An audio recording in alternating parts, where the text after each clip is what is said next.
Seja bem-vindo, meu nome é Gabriel Rodrigues e vocês estão no canal Pregando o Evangelho. O Dr. Rodrigo Silva, arqueólogo muito respeitado aqui no Brasil pelo seu trabalho maravilhoso na área da arqueologia, ele gravou um vídeo com o título Será que existe o livre-arbítrio? E nesse vídeo ele convidou os irmãos calvinistas predestinados a responderem alguns textos que ele usou no vídeo contra a eleição e predestinação. E como ele fez esse convite, meus irmãos, eu tenho o propósito de gravar esse vídeo resposta ao Dr. Rodrigo. E já adianto aos irmãos, coloquem um cinto que esse vídeo ele ficou muito longo, mas eu creio que vai abençoar vocês em nome de Jesus. E talvez vocês já podem questionar quem é o Gabriel perto de um dos maiores arqueólogos e pregadores adventistas da atualidade. E eu creio que um homem não deva ser julgado, por exemplo, pela sua reputação,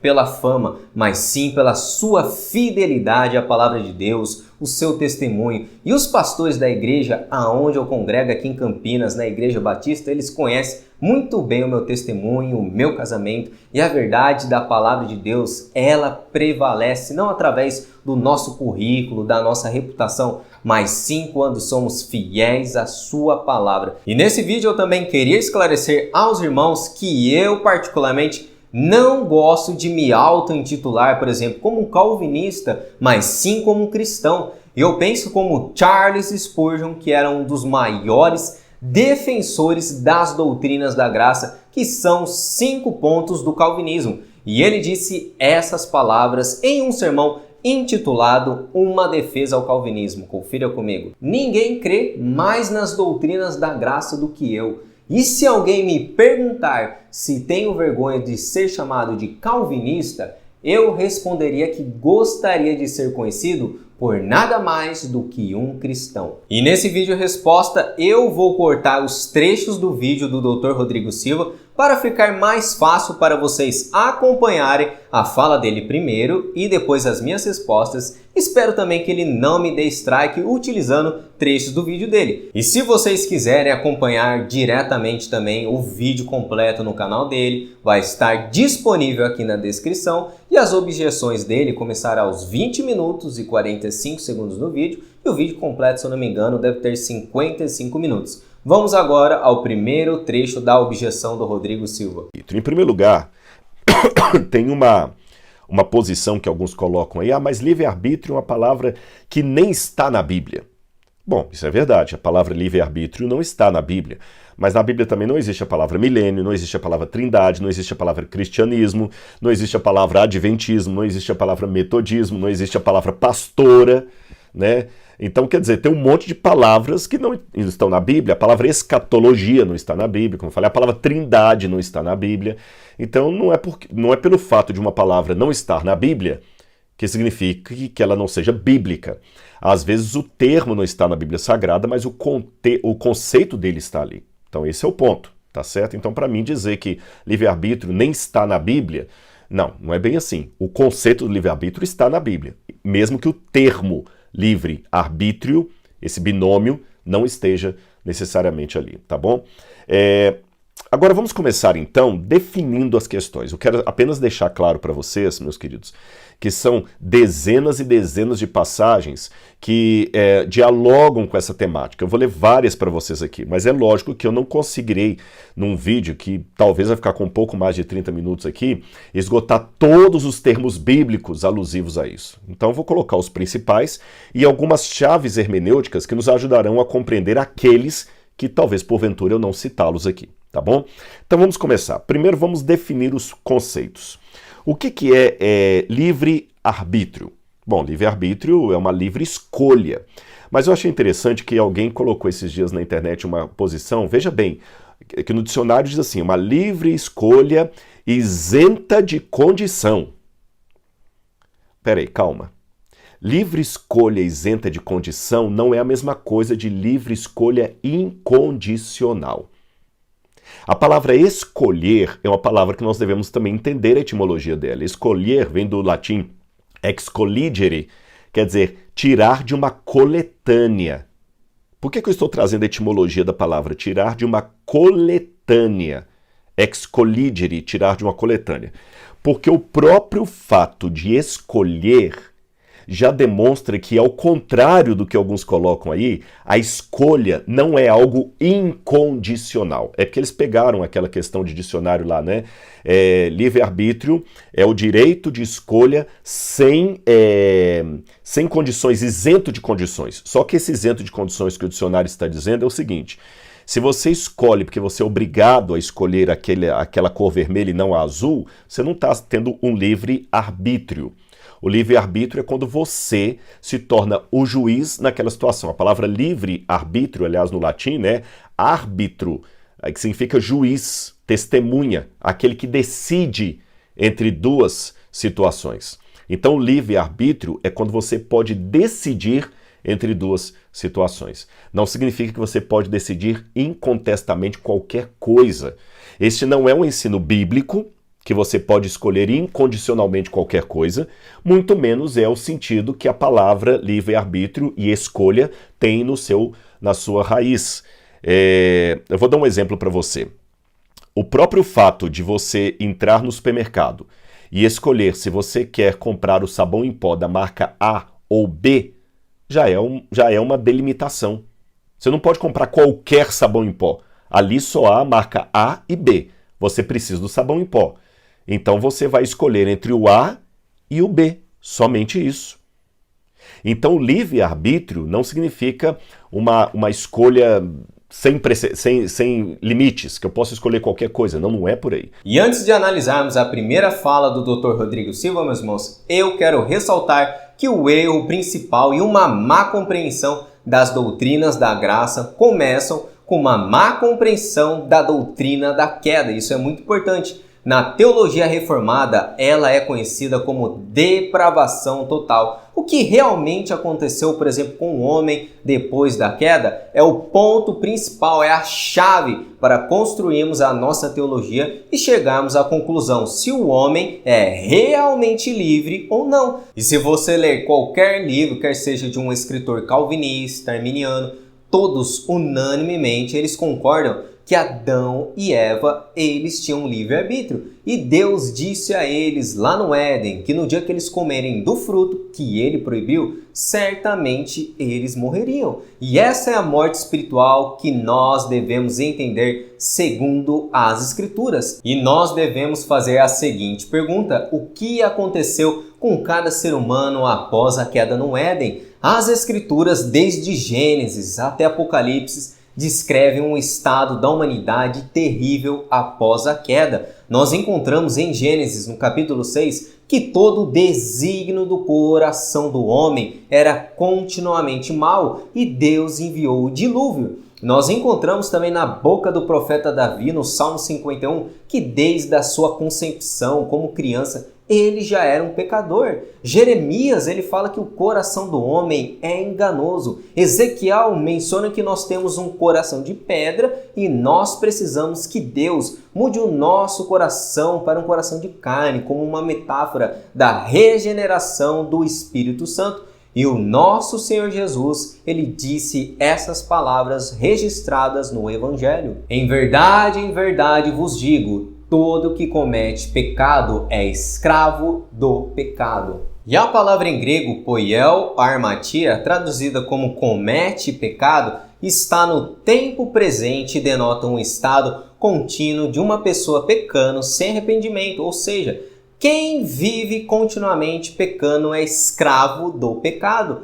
Esse é o vocabulário do nosso Senhor Jesus, meus irmãos. O homem não é livre, ele é escravo do pecado. E o apóstolo Paulo disse que não há ninguém que entenda, meus irmãos, as nossas faculdades mentais, elas foram afetadas pelo pecado no Éden. Não há ninguém que busca Deus. Isso demonstra inaptidão do homem carnal. Ele não busca Deus. E o apóstolo também relatou em Romanos capítulo 7 a grande luta do crente regenerado pelo Espírito Santo, porque eu sei que em mim, isto é, na minha carne, não habita bem nenhum, pois o querer o bem está em mim, não porém o efetuá-lo. Mas vejo nos meus membros outra lei que, guerreando contra a lei da minha mente, me faz prisioneiro da lei do pecado que está nos meus membros. E também nós encontramos no livro de Coríntios que o homem natural, ou seja, o homem carnal que vive na escravidão do pecado, não entende as coisas espirituais. Por quê? Porque são loucura. E o exemplo que eu mais gosto e também chama argumento apelativo do apóstolo Paulo se encontra no livro de Efésios. Veja comigo. Ele vos deu vida, estando vós mortos nos vossos delitos e pecados. Observe a clareza do texto. Ele vos deu vida. Deus nos deu vida porque nós estávamos mortos. E o que o morto faz? Nada. Nós somos corpos ambulantes, mortos espiritualmente, até que o Espírito Santo venha e abra os nossos olhos. E quando Deus fala para um povo escolher entre a vida e a morte, não seria uma contradição, por exemplo? Nós devemos olhar o homem caído, meus irmãos, na perspectiva de todas as Escrituras, que ele está morto espiritualmente. E sem a ajuda de Deus, ele é escravo do pecado. E se não aceitarmos esse testemunho tão claro da palavra de Deus, toda a nossa teologia é deturpada e nós vamos acreditar, por exemplo, no livre-arbítrio. E na minha opinião, pessoas que asseveram que o homem é livre para fazer escolhas entre o céu e o inferno, o bem e o mal, têm uma visão muito ruim a respeito da queda do homem. Então, o primeiro alicerce, meus irmãos, é entendermos a doutrina da depravação total. Se nós cremos nessa doutrina, nós vemos que o homem carnal, o homem natural, não entende as coisas de Deus e ele precisa de uma ajuda espiritual. Então, esse é o primeiro ponto para nós compreendermos. Uma das passagens que o pessoal pega muito sobre isso é Efésios capítulo 1, versículo 4. Eu vou ler um monte de passagens para vocês, com certeza vou passar esse vídeo dos 30 minutos, mas eu espero que você tenha paciência porque o estudo é importante. Efésios 1, versículo 4. Esse aqui é um dos textos que o pessoal que defende a predestinação pega muito. Efésios 1, versículo 4. Olha bem. Efésios 1, verso 4, diz assim na minha tradução. Antes da fundação do mundo, Deus nos escolheu nele para sermos santos e irrepreensíveis diante dele. Então, desde a fundação do mundo, Deus nos escolheu. É interessante que essa palavra escolheu em grego, e as pessoas já deduzem assim, olha, Deus nos escolheu. Escolheu significa que ele rejeitou outros. Porque se eu tenho aqui 4 camisas, eu escolhi 2 e não quis as outras, é porque eu rejeitei as outras. Calma, calma. Não vá tanto assim pela tradução. É curioso que a palavra que Paulo usa aqui para escolher, a palavra eklegomai. Eklegomai não significa necessariamente escolher só no sentido de rejeitar outros. Quer ver um exemplo? Vamos ler Lucas capítulo 6, versículo 13. Lucas capítulo 6, versículo 13. Olha o que diz aqui a Bíblia em Lucas, capítulo 6, versículo 13. Olha bem. Diz assim: E quando amanheceu, chamou a si os seus discípulos e escolheu 12 dentre os quais ele deu o nome de apóstolos. O mesmo verbo escolheu, que é usado por Paulo em Efésios, aparece aqui. Cristo escolheu dentre os discípulos 12. Significa que os outros foram rejeitados? Não. 12 ele escolheu para apóstolos, mas os outros também foram aceitos. Então essa questão de tomar a palavra escolhas como significando o escolhido foi o aceito, o não escolhido foi o rejeitado, não.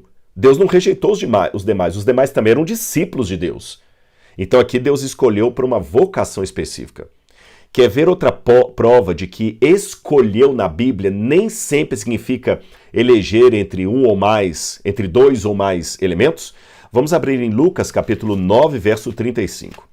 Lucas capítulo 9, versículo 35. E aqui eu pergunto aos da predestinação, como é que eles me explicam essa passagem aqui? Olha bem, Lucas 9, 35. Quando fala de Jesus e da transfiguração dele, diz que a voz de Deus aparece no céu e diz assim: E dela veio uma voz que dizia: Este é o meu filho, o meu eleito, o meu escolhido. Escutem o que ele diz. Veja bem, se a palavra e o mesmo termo grego que Paulo usa lá em Efésios, Lucas usa nessas duas passagens aqui, viu? É o mesmo termo grego. É o mesmo verbo grego. Ora, se Cristo é o filho escolhido pelo Pai, quem é o filho rejeitado, que estaria em pé de igualdade com Cristo para ser escolhido? Até onde eu saiba, de acordo com João, capítulo 3, verso 16, Cristo é o único filho de Deus. Porque Deus amou o mundo de tal maneira que deu seu único filho. Olha, se Cristo é o único filho de Deus, como é que aqui Deus fala que ele é o filho eleito, escolhido? Então você está vendo que pela Bíblia não basta ficar pegando a palavra eleito e escolhido e falar assim, ó, se Deus escolheu é porque tem outros que ele não escolheu. Se ele não escolheu é porque rejeitou. Você viu que ali no início de Lucas, capítulo 6, eu mostrei que Cristo escolheu dentre os discípulos 12. Isso não significa que os não escolhidos foram rejeitados. Aqui em Lucas 9, na Transfiguração, Cristo é chamado de um filho eleito do Pai, escolhido. Olha, se escolha significa sempre eleição entre dois ou mais, quem foi o filho rejeitado pelo Pai? Sendo que Jesus é o filho único de Deus.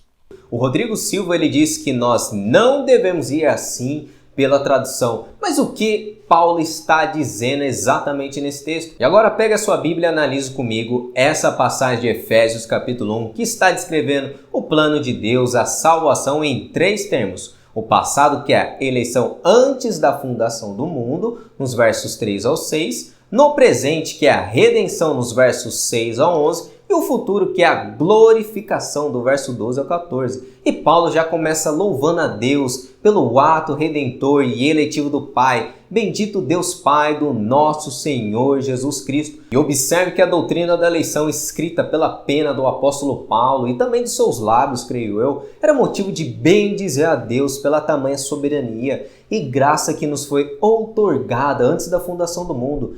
Ele nos escolheu, meus irmãos, antes da fundação do mundo. E se analisarmos a doutrina da eleição, não é algo novo que Paulo está pregando, mas algo ensinado desde os primórdios do Antigo Testamento. Veja um exemplo que eu separei. Porque tu és o povo santo ao Senhor teu Deus. O Senhor teu Deus te escolheu para que lhes fosse o seu povo próprio de todos os povos que há sobre a terra. E quando nós observamos nas páginas das Escrituras que os gentios, meus irmãos, eles são abandonados a viverem seus próprios caminhos no pecado, ao passo que Israel se torna o povo da aliança do Senhor. Deus poderia ter escolhido, por exemplo, os egípcios, aquela nação poderosa, os babilônicos, os gregos, os persas. E por que Israel? Veja o que Deus disse para o povo porque ele escolheu eles. O Senhor não se afeiçoou a vocês, nem os escolheu por serem mais numerosos que outras nações,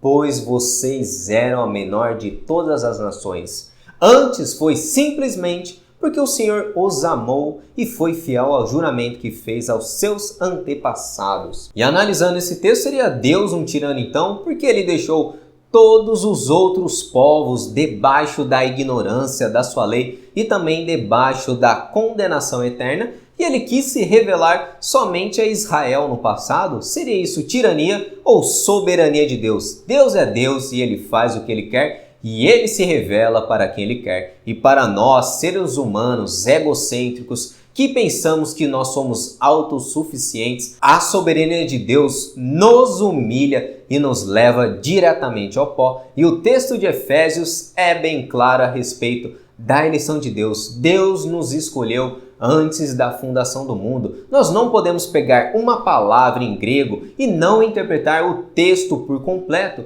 E qual o propósito da eleição, Rodrigo Silva? Veja o texto: para sermos santos e irrepreensíveis perante Deus. E as pessoas, por exemplo, que não cultivam uma vida de santidade, amam o pecado, foram eleitas, por exemplo? Não! A eleição tem um propósito bem claro na mente do apóstolo estabelecido por Deus: santificação. E as outras pessoas que estão mortas em seus pecados e as outras pessoas que vivem em santidade, isso não seria, por exemplo, uma evidência que Deus chamou umas para serem santas e outras não? E o contexto dessa passagem de Efésios explica quem são os eleitos, não a humanidade toda, mas Paulo escreve que nós somos eleitos. Quem são os nós? Pegue a sua Bíblia, meus irmãos, e vai até o verso 1. Aos santos que vivem em Éfeso, a igreja de Cristo, os verdadeiros crentes. Esse é o contexto da carta de Paulo. Então nós não precisamos do auxílio nessa passagem da língua original para efetuarmos uma boa exegese. E é somente analisar o texto com cautela, sem preconceitos.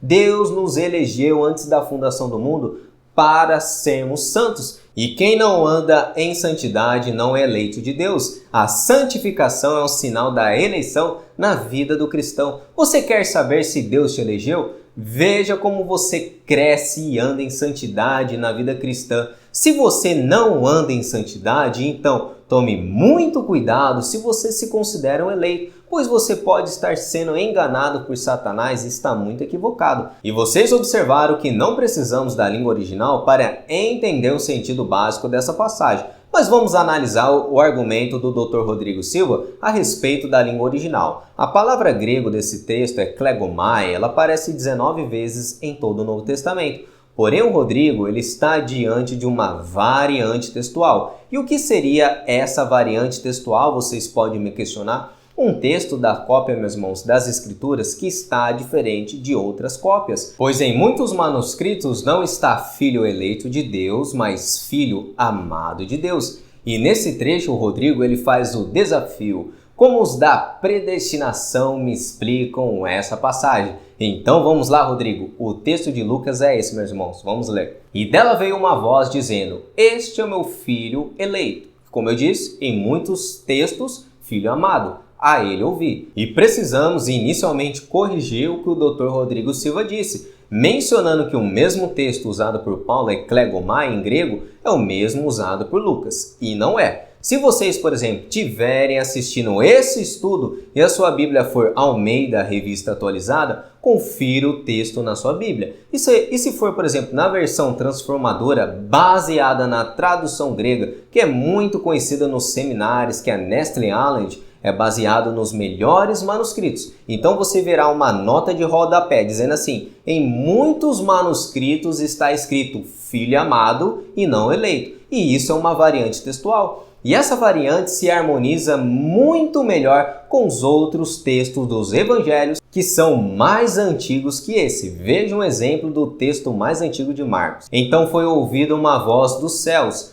Tu és o meu filho amado, agapetos, em ti me comprazo. E segundo os acadêmicos, o Dr. Rodrigo Silva também concorda comigo, o primeiro evangelho a ser escrito foi o de Marcos. Então o texto mais antigo está em Marcos e não em Lucas. E em muitos manuscritos nós encontramos o mesmo significado. Agapetos, este é o meu filho amado, em que me comprazo. E nos 20 minutos do vídeo, baseando nesse argumento, ele vai ao texto de Lucas, no capítulo 6, verso 3, que Cristo escolheu os 12. A eleição nas Escrituras, meus irmãos, não se restringe apenas à salvação, mas sim também a ofícios. Deus escolhe uns para exercer ofícios em seu reino e outros não. E isso é bem claro, por exemplo, no chamado de ofícios que Deus escolheu homens e não mulheres para serem apóstolas. Não existe. E o nosso Senhor Jesus chamou 12 homens e não 12 mulheres. E também não existem pastoras. E eu gravei um estudo aqui no canal falando acerca disso, meus irmãos, acerca do pastorado feminino.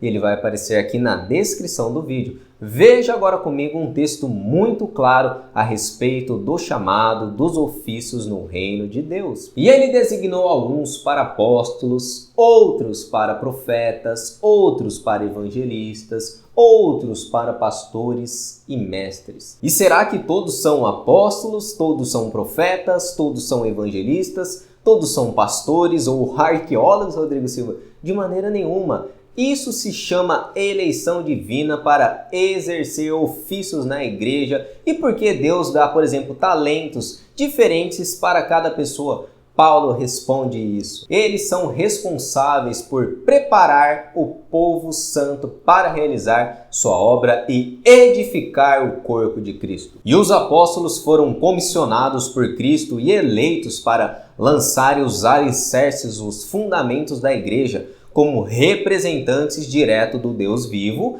e desobedecer à autoridade apostólica é desobedecer ao próprio Senhor Jesus Cristo, devido à autoridade que eles têm. E era a mesma coisa no Antigo Testamento, que desobedecer um profeta que dizia assim diz o Senhor, era desobediência ao próprio Deus. E o sentido da eleição nesse texto não é rejeitar os discípulos e as ovelhas de Cristo, mas sim estabelecer que nem todos no reino de Deus têm o mesmo ofício. Aliás, nem todos foram chamados, por exemplo, para serem arqueólogos, correto, Rodrigo? Porém, usar esse texto para invalidar a eleição de Efésios, mencionada por Paulo, é cometer erro de interpretação. Paulo está falando, por exemplo, de eleição para salvação e não de ofício. E o texto paralelo de Efésios capítulo 4 poderia se encaixar muito bem com a sua resposta nesse Evangelho de Lucas, mas não em Efésios no capítulo 1. E o argumento do Dr. Rodrigo Silva não se sustenta, pois esse texto de Lucas está fazendo alusão ao profeta Isaías. Veja comigo. Eis aqui o meu servo, a quem sustenho o meu escolhido, em quem a minha alma se compraz. Pus sobre ele o meu espírito e ele promulgará o direito para os gentios. E o escolhido nesse contexto se refere ao ofício de Cristo como Messias, como servo sofredor. Cristo é o servo sofredor, por exemplo, de Isaías 53, que ele levou as nossas transgressões. Cristo foi o cordeiro que foi morto antes da fundação do mundo, conforme escrito em Apocalipse. Esse é o significado do texto. Então eu creio que a variante textual, ao invés de eleito, mas sim amado, se harmoniza melhor com os outros textos dos evangelhos. E o texto, como nós vimos que o Rodrigo Silva mencionou, está falando de uma eleição de ofício e não salvação. Vamos ao outro trecho do vídeo dele. Outra passagem. Vamos a João capítulo 6, verso 70. João capítulo 6, versículo 70. Olha o que diz aqui Jesus no Evangelho de João, capítulo 6, versículo 70.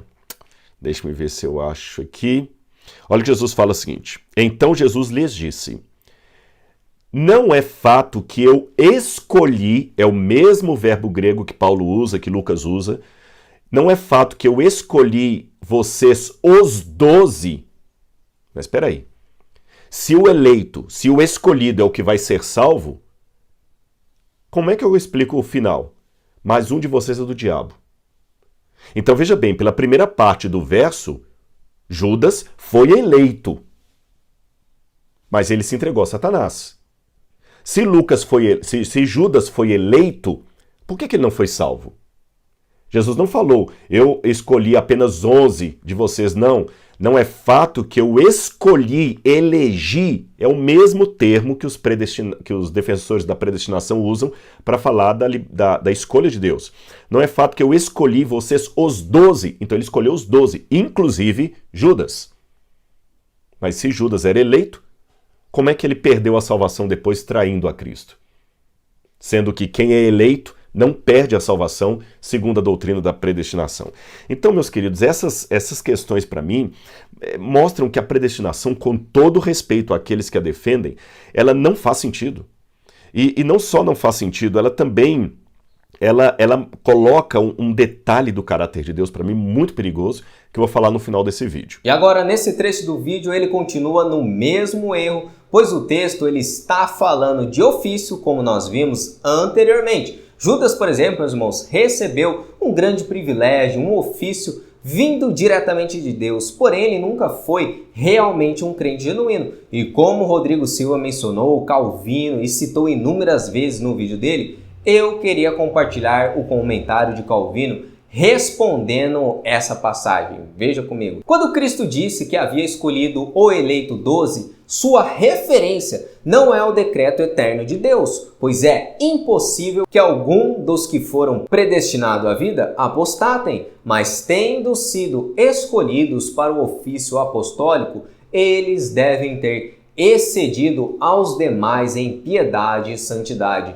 Portanto, ele usou a palavra escolhidos para denotar os que foram eminentemente distinguidos da classe ordinária. E os 12 apóstolos realmente eram distintos de toda a multidão que Jesus pregava. E isso nós vemos em todos os evangelhos, e eu separei um exemplo para compartilhar com vocês. Na verdade, só usava parábolas para ensinar em público. Depois, quando estava sozinho com seus discípulos, referindo aos apóstolos, explicava tudo para eles em particular. E Jesus explicava as parábolas para os apóstolos em particular. Jesus se transfigurou para os apóstolos em particular. Jesus pregou em particular para os seus discípulos sobre o fim dos tempos em Marcos capítulo 13, Mateus 24. E Judas, meus irmãos, foi um desses homens privilegiados por Cristo, e ele teve um ofício muito elevado, mas a queda dele pode ser explicada pelo apóstolo João. Eles saíram de nosso meio, mas na verdade nunca foram dos nossos. Do contrário, teriam permanecido conosco. Quando saíram, mostraram que não eram dos nossos. E a apostasia de Judas não pegou Jesus de surpresa, mas sim as Escrituras, elas precisavam se cumprir também com a morte de Judas. E a deserção de Judas não foi um fracasso da parte de Jesus, ela foi prevista e pré-ordenada nas Escrituras. Veja o texto bíblico comigo. Até meu melhor amigo, em quem eu confiava e com quem repartia meu pão, voltou-se contra mim. E essas não são as mesmas palavras de Jesus encontradas no Evangelho de João? Não digo essas coisas a todos vocês. Conheço os que escolhi, mas isto cumpre as Escrituras que dizem: aquele que come do meu alimento voltou-se contra mim. E o complicado do questionamento do Dr. Rodrigo Silva é utilizar João 6 como um bom argumento e esquecer todo o sermão de Jesus e os textos anteriores, que são os que mais ressaltam a respeito da eleição divina e a incapacidade humana de ir até Deus. Veja comigo o texto. Contudo, há descrentes entre vós, pois Jesus sabia desde o princípio quais eram os que não criam e quem o havia de trair. E muitos falsos discípulos eram atraídos pelos milagres que Jesus realizava, e Jesus disse para eles: vocês querem estar comigo, não porque entenderam os sinais, mas porque lhes dei alimento. Jesus desde o princípio sabia quem ia crer e quem não ia. E o texto de João no capítulo 6 é um dos textos mais fortes, como eu ressaltei, a respeito da doutrina da incapacidade humana de ir até Deus. Ninguém pode vir ao Pai que me enviou, ninguém pode vir a mim se o Pai que me enviou não o trouxer, e eu ressuscitarei no último dia. E a palavra trouxer em grego é helkoa, um subjuntivo, e o subjuntivo representa o sujeito como agente ou executor da ação. E nesse contexto, quem é o agente ou executor da ação de trazer a pessoa até Cristo? O agente da execução é Deus. E quem executa a vinda até Jesus é o próprio Deus, meus irmãos. Ele é o agente. Em outras palavras mais curtas e simples, ninguém pode vir até Cristo se Deus não levar, abrir os olhos, dar entendimento. Esse é o sermão de Jesus em João capítulo 6. E por que Deus precisa trazer o homem até Jesus? Porque o homem odeia a Deus, o homem está morto espiritualmente. E como eu esclareci antes de iniciar esse vídeo, resposta ao Dr. Rodrigo Silva, que se a nossa teologia da queda do homem ela foi errada, deturpada, então a nossa compreensão da salvação vai ser muito equivocada. A doutrina da depravação total ela lança um alicerce para nós compreendermos quão imensa é a graça de Deus em nos salvar. Aí sim, quando nós entendemos essa doutrina, nós podemos ver realmente que se não fosse a graça de Deus nos levando até Cristo, eu jamais teria ido até Ele. Vamos ao outro trecho do vídeo do Rodrigo Silva. Um outro problema. Muitas pessoas que falam da predestinação e querem defender a predestinação, eles nos acusam, a nós que seguimos um pensamento mais de acordo com Jacó Arminius, nos acusam de negar a soberania de Deus. Aliás, se você for conversar com um teólogo reformado, uma expressão que para ele é muito cara, muito preciosa, é a expressão soberania divina, que para mim também é preciosa. A diferença é que para ele a soberania divina é tão determinante que ela escolhe até quem vai se salvar, quem vai se perder. Para mim, não. A soberania divina, ela por amor à humanidade, ela assume um ponto vulnerável. Ela pode ser rejeitada.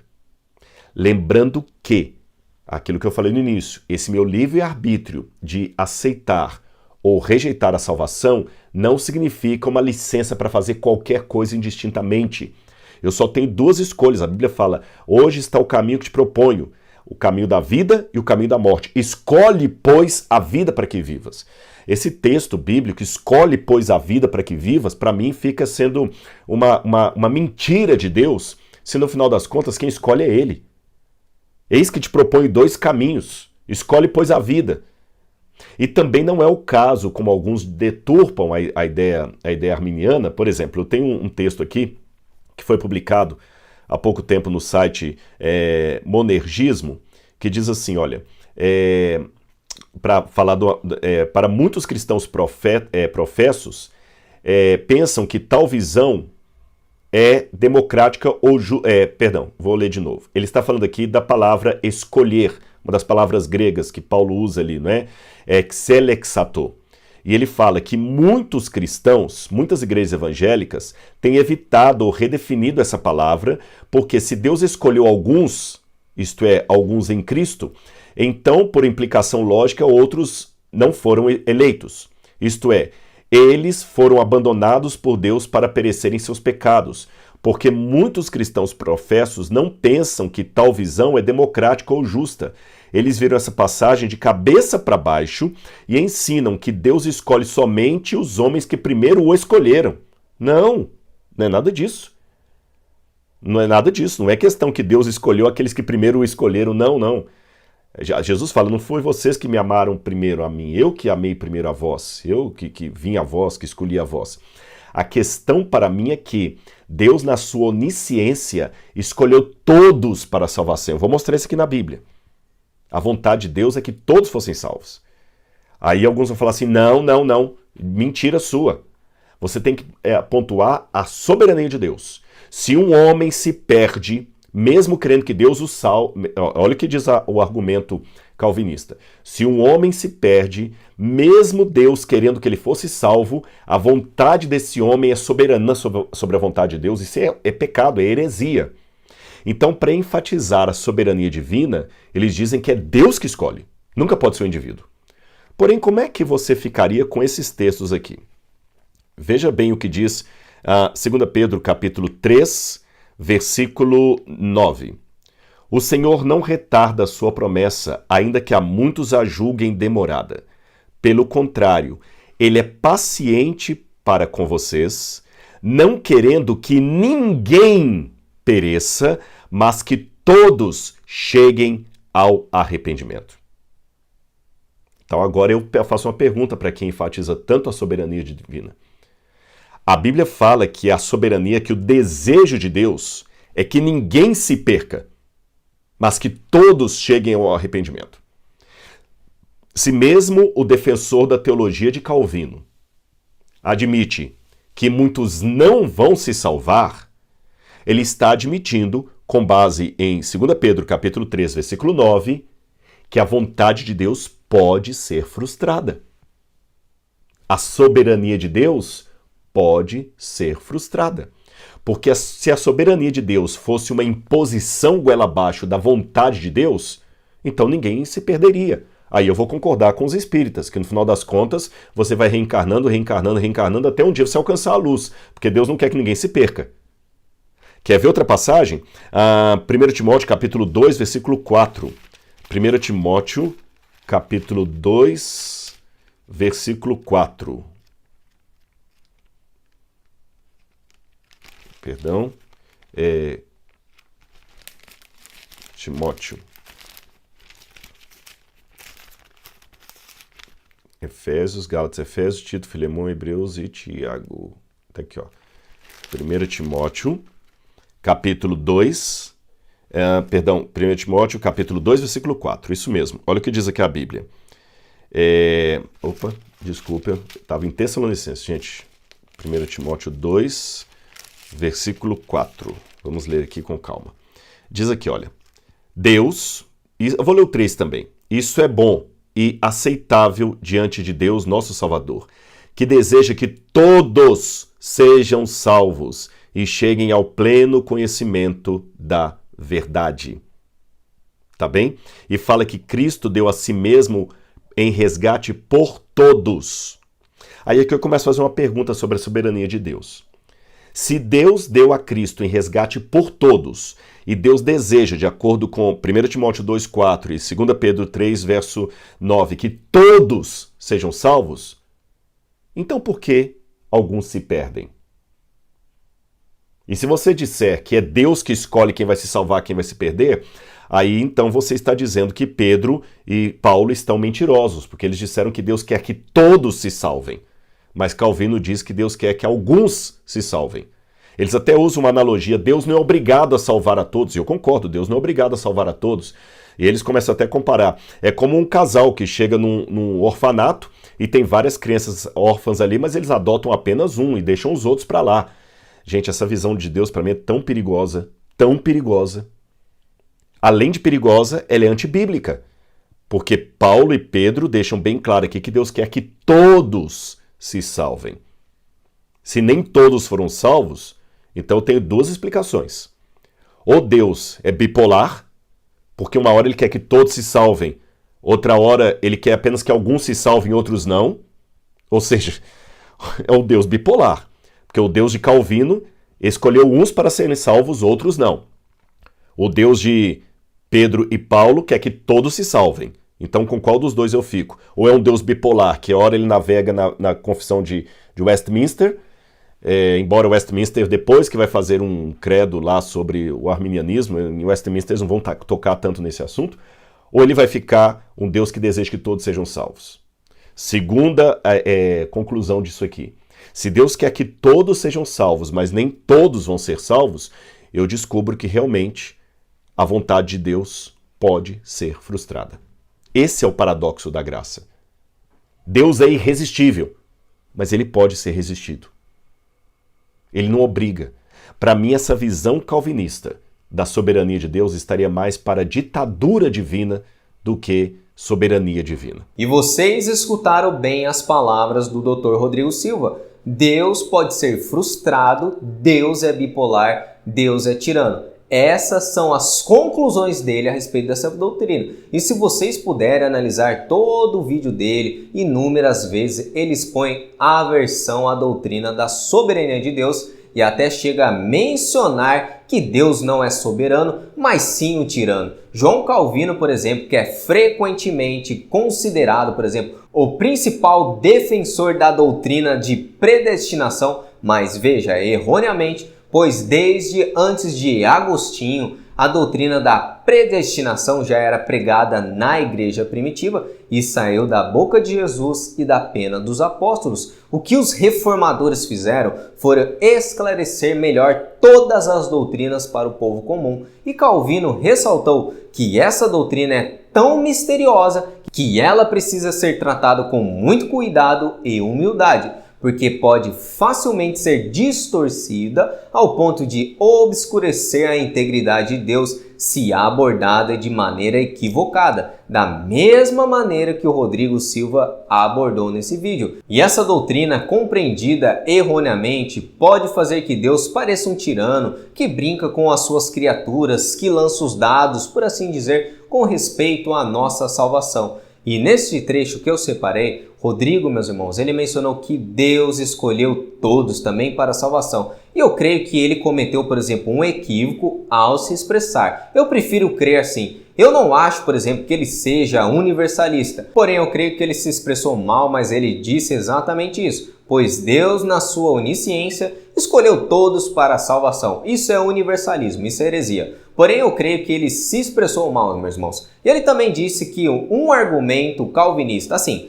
se o homem se perde, mesmo Deus querendo que ele fosse salvo, a vontade desse homem é soberana sobre a vontade de Deus. E, sinceramente, eu nunca li um escritor calvinista como Spurgeon, Calvino, Edwards afirmando tal coisa. Será que ele não leu isso em blogs de internet ou páginas calvinistas em Facebook? Porque eu nunca li em autores calvinistas a respeito disso. A questão, Rodrigo, não é que a vontade do homem é soberana, mas sim que ele confunde as duas vontades de Deus, que são reveladas nas Escrituras. Mas como assim? Tem duas vontades? Sim, existe a vontade preceptiva de Deus e a vontade decretiva. Vejamos primeiramente o contexto desse texto que ele mencionou de 2 Pedro. Vamos ao texto. Não desejo que ninguém seja destruído, mas que todos se arrependam. E analisando a carta completa de Pedro e o contexto dessa passagem, fica evidente que Deus não deseja que cada pessoa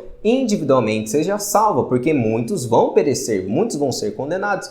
E esse texto é semelhante que se encontra em 1 Timóteo, no capítulo 2. Veja o texto. O qual deseja que todos os homens sejam salvos e cheguem ao pleno conhecimento da verdade. E todos os homens não seriam todos os seres humanos, sem exceção, mas o contexto se refere a reis e todos que se acham investidos de autoridade. Esse é o contexto. E esse texto, Paulo está atacando uma forma de exclusivismo judaico entrando na igreja. O apóstolo Paulo lembra seus leitores uma verdade fundamental do seu evangelho. Deus deseja salvar todos os tipos de pessoa. E Paulo quer deixar bem claro que Cristo morreu por todos os tipos de pessoas, por exemplo, não apenas para um grupo judaico, a uma elite patriarcal. E nós encontramos, por exemplo, no texto de Filipenses, no capítulo 4, verso 22, que Paulo estava na prisão e conseguiu ganhar pessoas para Cristo que eram da casa de César. E analisando agora um ponto muito importante da palavra grega, traduzido como deseja, não é a mesma que normalmente, meus irmãos, expressa a vontade decretada de Deus, o seu propósito eterno, mas a vontade desejada de Deus. E antes de comentarmos sobre essas duas vontades, que são muito complexas nas Escrituras, eu quero trazer uma admoestação ao Dr. Rodrigo Silva com o amor cristão. Eu fico impressionado com uma pessoa que tem um conhecimento muito grande na palavra de Deus, na arqueologia, mas o que faz um escárnio tão grande com textos complexos das Escrituras, alegando que Deus é bipolar, que o Deus dos calvinistas é tirano. E eu creio que nós devemos ter um temor em dirigir as nossas palavras para Deus e as nossas conjecturas. O nome de Deus é 3 vezes santo e não deve ser tomado em vão, muito menos em piadas ou sátiras. E eu gostaria de compartilhar essa citação do John Piper com você, meu querido Rodrigo. O escárnio dirigido contra passagens complexas é de farne escárnio dirigido contra a complexidade das Escrituras inspirada pelo Espírito Santo. E se nós não compreendemos textos complexos das Escrituras, então nós devemos pedir entendimento e humildade a Deus e não ficar zombeteando do nome santo de Deus, mencionando, por exemplo, que ele é bipolar. E eu quero trazer 2 exemplos de textos complexos das Escrituras e vamos analisar. Não tenho prazer na morte de ninguém, diz o Senhor Deus. E também nós encontramos um texto que parece ser contraditório, mas não é. Veja comigo. Entretanto, não ouviram a voz de seu pai, porque o Senhor os queria matar. E um texto nós encontramos que Deus não tem prazer na morte de ninguém, e nesse outro, Deus quer matar as pessoas, os filhos de Eli. E eles, por exemplo, não ouviram o conselho de seu pai, mas por que, meus irmãos? A resposta do texto é porque Deus queria matar eles. Complexo esse texto, não é? Parecem, por exemplo, totalmente contraditórios, mas não são. Eles descrevem um caráter de Deus das Escrituras que também tem prazer na morte do ímpio. Deus quis que os filhos de Eli continuassem fazendo o que ele mesmo ordenou que não fizessem. E os filhos de Eli desonraram seu pai e cometeram imoralidade sexual. Além disso, a palavra traduzida por queria na frase o Senhor queria matar eles é a mesma palavra hebraica, rapex, usada em Ezequiel capítulo 18, verso 32, onde Deus afirma que não tem prazer na morte do perverso. E a palavra significa desejo ou prazer, e Deus, em um sentido, desejou matar os filhos de Eli, mas em outro sentido ele não desejou, como está no texto de Ezequiel. Isso é muito complexo, meus irmãos, mas não deve ser motivo de chacota ou mencionar que Deus é bipolar, mas devemos assumir a nossa ignorância em não entendermos passagens complexas das Escrituras. Então, tendo dito isso, nós não podemos, por exemplo, usar Ezequiel mencionando que Deus não tem prazer na morte do ímpio, pois muitas vezes, meus irmãos, Deus quer destruir o ímpio e tem prazer nisso. John Piper, por exemplo, comentou sobre essas duas passagens muito complexas. Veja comigo. O resultado de colocarmos essas duas passagens juntas é que, em um sentido, Deus pode desejar a morte do perverso e, no outro sentido, pode não desejar. E outro texto das Escrituras que aparenta, por exemplo, uma contradição com Ezequiel está em Deuteronômio. Veja comigo. Assim como o Senhor teve grande prazer em fazê-los prosperar e se multiplicar, também terá prazer em destruí-los. Vocês serão arrancados da terra em que estão prestes a entrar para tomar posse. E nesse versículo foi usada uma palavra ainda mais forte em hebraico, iazes, para descrever a ideia de deleite, quando Deus diz que se alegrará em vos fazer perecer e vos destruir. Esse é o Deus das Escrituras, meus irmãos, que se deleita, por exemplo, na destruição dos ímpios. Então, estamos diante de uma contradição, por exemplo, nas Escrituras? Não, porque nós estamos diante da vontade perceptiva de Deus que não tem prazer na morte do ímpio, mas na sua vontade decretiva ele destrói o ímpio e também tem prazer nisso. E quando nós estamos diante de textos complexos assim, meus irmãos, nós devemos dobrar os nossos joelhos diante de Deus, pois eu mesmo creio que nenhum teólogo tem a resposta final para isso. Mas zombar de Deus, chamar Deus de bipolar, isso está fora de cogitação, pois isso é pecar contra o santo nome de Deus. A majestade de Deus, os seus atributos, como a sua santidade, devem causar reverência e temor em nossas vidas. E diante desses textos complexos e aparentemente contraditórios, devemos tomar muito cuidado com as nossas conclusões teológicas. Por exemplo, se eu fico perplexo com algo, eu prefiro me calar do que dizer que Deus é bipolar, pois isso é blasfêmia. Agora alguém pode falar assim, Rodrigo, mas e os textos de Paulo que parecem dizer que Deus escolheu? Bom, já expliquei aquele texto de Efésios. Nós vamos ver também Romanos capítulo 9, versículo 18. Romanos 9, verso 18 é um tema que o pessoal pega muito e diz assim: logo, Deus tem misericórdia de quem Ele quer e também endurece a quem Ele quer. Deus tem misericórdia de quem Ele quer e endurece a quem Ele quer. Então é Deus que endurece o coração das pessoas. Bom, vamos com calma entender isso aqui, pessoal. Em primeiro lugar, nós devemos ler isso aqui à luz justamente de Êxodo, quando fala do coração de Faraó. Se você ler Êxodo capítulo 4, 5, 6 e 7, você vai ver que tem 3 disposições ali do endurecimento do coração de Faraó. Em alguns textos é dito claramente que Deus endureceu o coração de Faraó. Outros textos trazem o termo hebraico ali ambíguo, o coração de Faraó duro. Não se endureceu, como algumas Bíblias traduzem em português. O coração de Faraó duro. E um terceiro deixa claro que foi Faraó que endureceu o seu próprio coração. Então vamos entender a dinâmica da Bíblia hebraica. Em primeiro lugar, no hebraico existem muitos textos, e Paulo mesmo escrevendo em grego estava com um pensamento hebraico por detrás. Paulo era um judeu, escrevendo em grego, mas com pensamento judeu. Tanto é que Paulo ressignifica algumas palavras gregas, dando um novo formato hebraico.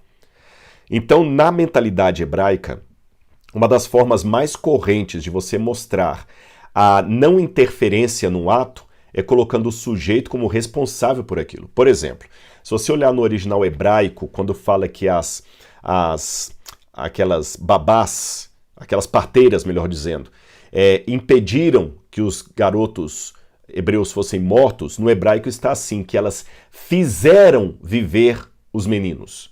Fizeram viver. O sentido hebraico dessa expressão idiomática, fizeram viver, significa permitiram que eles vivessem. Mas a forma hebraica de colocar a permissão é de uma forma ativa. Elas fizeram viver os meninos. Perceberam? Às vezes o profeta fala assim, fez-me o Senhor ver. O sentido etimológico é o Senhor me permitiu ver. Quando Deus fala lá assim, de toda árvore que há no meio do jardim comerás, não é? Só que no hebraico está assim, de toda árvore do meio do jardim, comendo comerás. Não é que Deus agora obrigou-os a comerem das árvores. Ninguém entende assim. Deus permitiu que Adão e Eva comessem das árvores, exceto da árvore proibida. Só que a forma hebraica no Gênesis de explicar que Deus permitiu que eles comessem das árvores foi comendo comereis. Então veja bem, comendo comereis, fizeram viver, fez-me o Senhor ver. Então muita coisa que Deus apenas permite é colocada de uma forma ativa. Por isso que a Bíblia fala que Deus endureceu o coração de Faraó, quer dizer, Deus permitiu que o coração de Faraó ficasse duro. Tanto é que quando você vai para uma passagem que Salmo 18, 26, por exemplo, Salmo 18, 26, você tem aqui um termo que vai me ajudar a esclarecer isso, quer ver? Deixa eu pegar aqui, Salmo 18, versículo 25 e 26. Olha o que a Bíblia diz aqui, olha. Para quem é fiel, fiel tu te mostras. Com o íntegro, também és íntegro. Com o puro, puro te mostras. Com o perverso, inflexível. Então aqui esse texto de Deus endurece quem Ele quer, eu não posso ler desassociado de Salmo 18, 25 e 26. Outra questão também, que alguns falam, tá, mas aqui um pouquinho antes, Paulo fala assim, eu estou lendo Romanos agora, capítulo 9, versículo 13, como está escrito, amei Jacó, porém desprezei Esaú. Esse desprezei Esaú não significa que Deus escolheu Jacó para a salvação e Esaú para a apostasia. Não, de jeito nenhum, meus irmãos. Em primeiro lugar, Paulo aqui está citando um texto de Malaquias, que foi escrito 1000 anos depois de Jacó e Esaú. E Malaquias está comparando Jacó e Esaú justamente aos edomitas e aos de Judá. É isso que Malaquias está fazendo. E Deus teve misericórdia mais de 1000 anos dos edomitas e eles não se arrependeram. Por isso que Deus os desprezou, ou seja, Paulo aqui, citando Malaquias, ambos estão fazendo uma descrição histórica dos dois meninos, não uma profecia sobre os dois. E você pode falar, tá, mas lá, quando Rebeca estava com os dois meninos, já falaram para Rebeca, você tem duas nações dentro de você. Sim, mas não significa que uma nação seria salva ou outra seria perdida, tanto é que Deus deu tempo para que os edomitas se arrependessem. Rodrigo, mas a Bíblia fala que Deus desprezou Saul. Deixa eu explicar para você. Também na forma hebraica de se falar, lembra que eu estou mostrando para você que a gente tem que entender o sentido etimológico de algumas expressões idiomáticas da Bíblia, meus queridos. A gente não pode pular isso por preguiça mental. Rodrigo fica com esse negócio de grego e hebraico, é para confundir. A gente não é para confundir. Se eu falar hoje que eu estou morto de cansaço, isso não significa que mortos se cansem. Mas daqui a 2000 anos, muita gente pode criar uma doutrina baseada na minha palavra que morto se cansa, porque assim eu me expressei, estou morto de cansado. Sem uma compreensão da expressão idiomática de hoje, dá complicação. Quando a Bíblia fala que Deus amou Jacó e se aborreceu de Esaú, ou desprezou Esaú, no sentido de amou um mais, outro menos. Só isso. Quer ver? Quando você vai para Lucas capítulo 14, verso 26, olha esse texto de Lucas, como é que ele é problemático se você ignorar a expressão da época. Lucas 14, verso 26. Olha o que diz aqui na Bíblia. Se alguém vem a mim e me ama mais do que o seu pai, ou sua mãe, ou sua mulher, ou seus filhos, e as suas irmãs, e até a sua própria vida, não pode ser meu discípulo. Muito boa essa tradução aqui na Bíblia Nova Almeida atualizada. Tá certo, só que ela fez uma tradução dinâmica. Porque no original grego não está assim. No original grego está justamente assim. Eu posso ler o grego para vocês aqui, olha. Se alguém vem a mim e não despreza seu pai, sua mãe, seus irmãos. E se você for olhar justamente, eu vou até pegar aqui o termo grego para vocês, eu tinha pego a Bíblia em grego e tinha colocado por aqui, olha, deixei até separado aqui, olha. Quando Deus fala o seguinte, olha, se alguém vier, é o verbo justamente missel.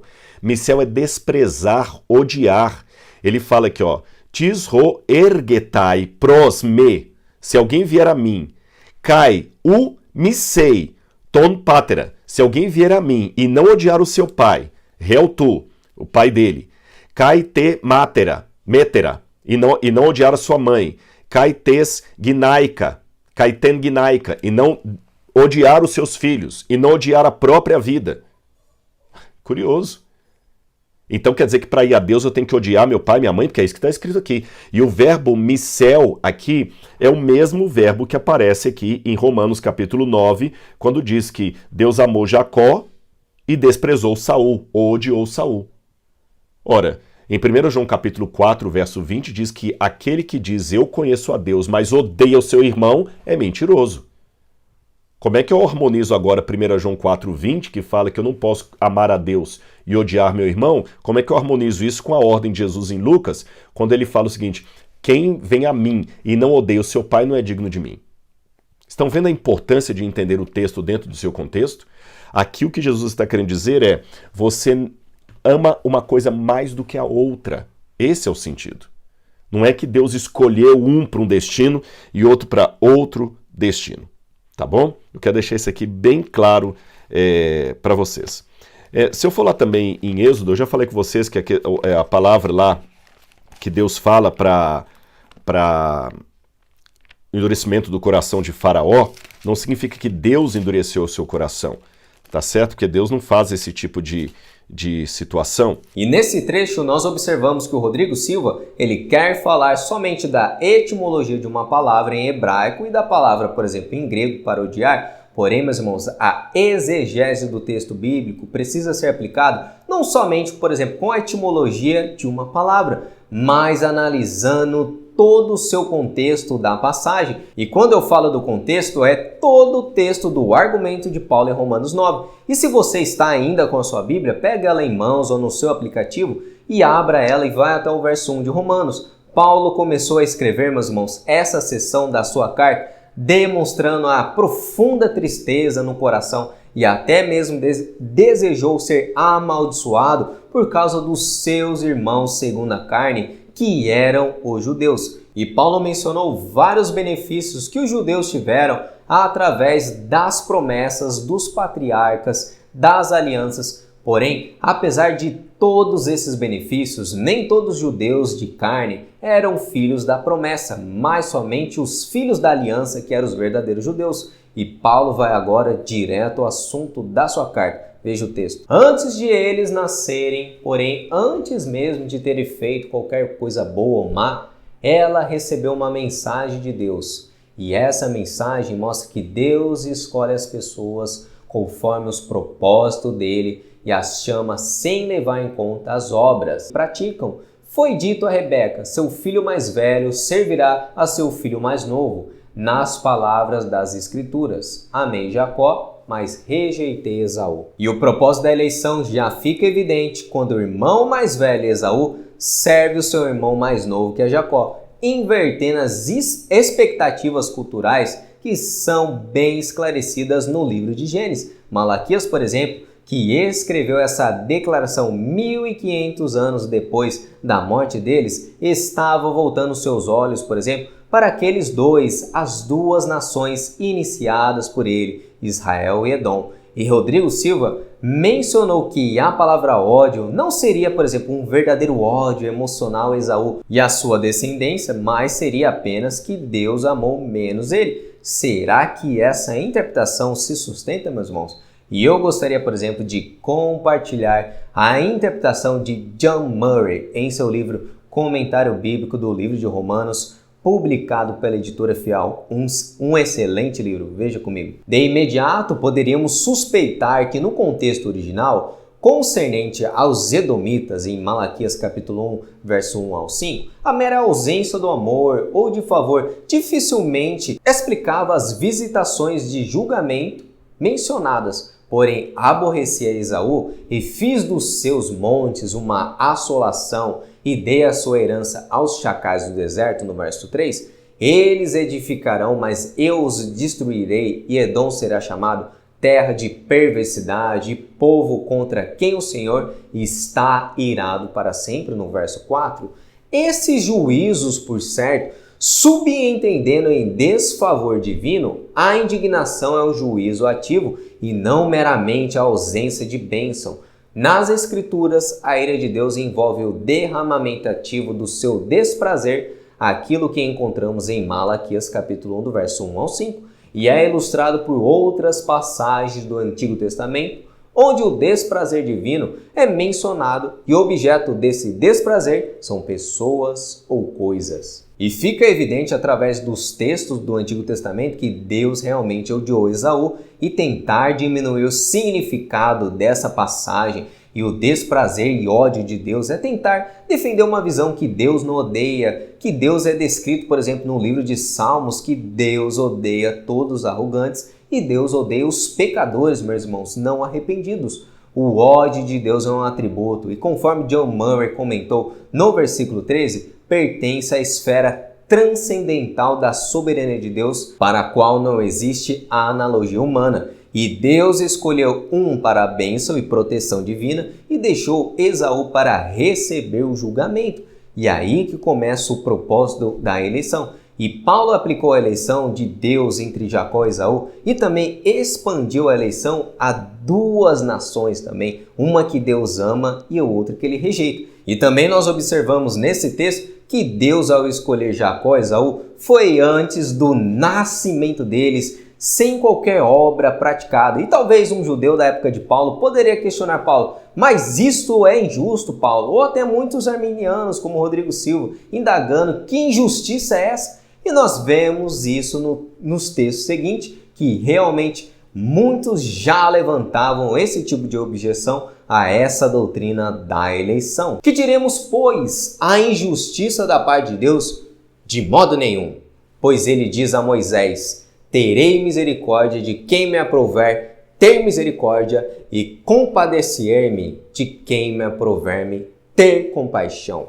E o apóstolo Paulo escreveu nesses versículos em resposta à acusação de tais ensinamentos sobre a eleição soberana de Deus serem inconsistentes com a sua justiça, e Paulo cita o texto do Antigo Testamento que está em Êxodo, que claramente indica que Deus é totalmente soberano e de fato elege aqueles que serão salvos sem violar outro dos seus atributos, e ele determina quem recebe misericórdia. E aonde nós chegamos na conclusão que Deus não é obrigado em demonstrar misericórdia, meus irmãos, para ninguém nesse mundo. Não depende, por exemplo, de quem quer ou de quem corre, mas de Deus usar essa misericórdia. Paulo escreve isso. E, meus irmãos, não tem como fugir da força dessas passagens. E Paulo continua com um argumento, mas usa outro exemplo, que é Faraó. E ele menciona o vocábulo levantei Faraó,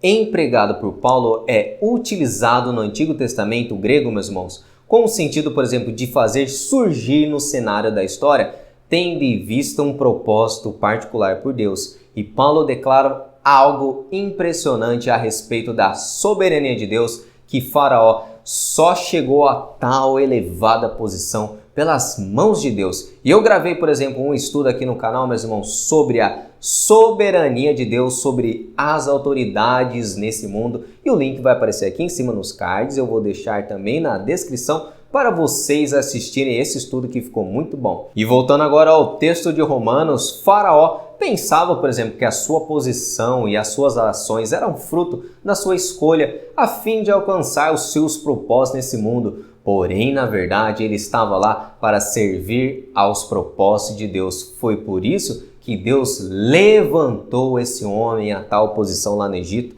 para mostrar o seu poder e que o nome de Deus seja anunciado em toda a terra. E esse ensino, meus irmãos, de Deus levantar reis e também os tirar do poder, era muito claro no Antigo Testamento. Veja o texto de Daniel que eu separei. E ele muda os tempos e as estações, ele remove os reis e estabelece os reis. E prosseguindo com o texto, o apóstolo Paulo escreve que Deus tem misericórdia de quem ele quer e também ele endurece a quem lhe apraz. E a palavra endurecer em grego, sklerono, está na voz ativa, e como nós vimos, a voz ativa representa o sujeito como agente, o executor da ação. E quem é o sujeito desse texto? É Deus. Está na voz ativa em grego. E a palavra em grego, meus irmãos, significa literalmente tornar algo duro. Isso, porém, meus irmãos, não significa, por exemplo, que Deus tenha gerado descrença ou pecado ou qualquer outro mal no coração de Faraó, mas que Deus retirou todas as influências divinas e Deus não restringiu o pecado de Faraó, permitindo assim que o coração mau daquele homem fosse em direção ao seu desejo, que era um pecado sem arrependimento. E Paulo descreveu isso claramente em Romanos capítulo 1, que Deus retira sua graça entregando as pessoas aos seus próprios desejos quando elas rejeitam a revelação geral da natureza, da criação. E muitas pessoas que rejeitam são entregues às práticas, por exemplo, homossexuais. Não somente Deus, meus irmãos, endurece o coração das pessoas, mas Deus também manda a operação do erro para as pessoas que rejeitam a verdade do Evangelho. Veja o texto. É por esse motivo, pois que Deus lhes manda a operação do erro para darem crédito à mentira. E isso é o juízo de Deus. Isso se chama abandono da graça restritiva de Deus na vida de um pecador. E ao ler essa passagem na época de Paulo, algumas pessoas, eu creio, que já questionaram Paulo com essas palavras. Tu, porém, me dirás, de que se queixa ele ainda? Pois quem jamais resistiu à sua vontade? Quem és tu, ó homem, para discutires com Deus? E muitos comentaristas bíblicos chegaram à conclusão que esse questionamento já era feito na época do apóstolo Paulo, de um modo, meus irmãos, a se queixar da soberania, do caráter e justiça de Deus. E o questionamento seria assim: se Deus endurece o coração de Faraó e ninguém consegue resistir à sua vontade soberana, que culpa nós temos pelos nossos pecados, pelo endurecimento? Seria um questionamento contra o caráter santo de Deus, a sua bondade. E não é um questionamento de dúvida piedosa sobre os caminhos de Deus. E Paulo indaga aos questionadores, meus irmãos, assim: quem somos nós para discutirmos com Deus? Essa é a arrogância da mente humana tentando questionar o Criador dos cosmos, de tudo que nele há. Nós somos pó e Deus é Deus. E apesar dos caminhos de Deus serem, por exemplo, os maiores que os nossos, mais complexos, nós somos criaturas e não entendemos nem 1% dos mistérios divinos. E nós temos um grande costume e prepotência de questionar a Deus de uma maneira que nós esquecemos que somos pó. E agora chegou no verso que eu considero o verso da humilhação do homem. Nós somos apenas um pedaço de barro e Deus é Deus. Paulo nos compara com vasos de barro e Deus é o oleiro. E Paulo argumenta que é tão irracional e muito mais arrogante que os homens questionem a escolha de Deus em relação a certos pecadores para a salvação, e quanto uma peça, por exemplo, de cerâmica, questionar os propósitos do oleiro, por que me fizeste assim? E o fato de Deus demonstrar misericórdia a qualquer pessoa, por exemplo, como um vaso de honra, se resume apenas à graça e bondade de Deus, pois todos nós, meus irmãos, somos pecadores e os vasos de desonra são a manifestação do juízo de Deus sobre o pecado da humanidade para aqueles que não foram eleitos por Deus desde antemão. E o argumento do Rodrigo Silva não se sustenta diante dessa passagem que mais apoia a doutrina da eleição e rejeição divina. John Piper menciona que Romanos 9 é o leão que destrói o livre-arbítrio. E indo agora ao final do estudo, meus irmãos, fica muito claro através da doutrina da depravação total que o homem está morto em seus delitos e pecados, e o homem odeia Deus e não quer se dobrar diante de Deus, e que o homem, ele precisa para ser salvo, sendo que ele é escravo do pecado, nas palavras de Cristo, que Deus o atrai até o nosso Senhor. E eu gostaria de compartilhar as palavras de Martinho Lutero, que escreveu o seu livro famoso Nascido Escravo, que é publicado pela editora Fiel. Veja essa citação: se podemos obter graça divina mediante livre-arbítrio, então não temos necessidade de Cristo. E se temos a Cristo, não precisamos do livre-arbítrio. E esse foi mais um estudo aqui no canal. E se você ficou até o final desse estudo longo, Não se esqueça de deixar o seu like, porque isso ajuda no crescimento do canal. Indica o vídeo também para mais pessoas. E se você não é inscrito, se inscreva para acompanhar novos estudos, análises bíblicas igual essas, bem compridas, e que Deus abençoe vocês em nome de Jesus.